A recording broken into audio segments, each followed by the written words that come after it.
श्री स्वामी समर्थ सर्वांना. आजचा व्हिडिओ याच्यासाठी बनवलेला आहे की बरेच जणांना माहिती नसतं की देवघरामध्ये पाणी भरून ठेवायचं का, ग्लास भरून पाणी ठेवायचं का नाही ठेवायचं, पाणी भरून ठेवल्यानंतर त्या पाण्याचं परत काय करायचं आणि किती दिवसानंतर ते पाणी चेंज करायचं, ते पाणी रोज चेंज करायचं का, याची सर्व माहिती मी या व्हिडिओमध्ये याचा लाँग व्हिडिओ बनवलेला आहे. या व्हिडिओच्या खाली लाँग व्हिडिओची लिंक दिलेली आहे. ती लिंक ओपन करून लाँग व्हिडिओ सर्व बघा आणि देवघरात पाणी भरून ठेवायचं का, त्या पाण्याचं नंतर काय करायचं, कशाप्रकारे ते पाणी वापरायचं आणि ते केल्याने काय फायदा होतो आणि ते न केल्याने काय नुकसान होते, ही सर्व माहिती या शॉर्ट व्हिडिओच्या खाली लिंक दिलेली आहे.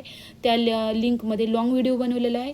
तर त्या लिंकवर जाऊन लाँग व्हिडिओ बघा आणि ते जसं मी तुम्हाला सांगितलेलं त्याप्रमाणे पाण्याचा उपयोग कसा करायचा, ते पाण्याचा उपयोग तुम्ही करा आणि हे करून बघितल्यानंतर 100% रिझल्ट मिळतो. तर हा व्हिडिओ ओपन करून पूर्ण बघा आणि ही सेवा तुम्ही नक्की करा. श्री स्वामी समर्थ.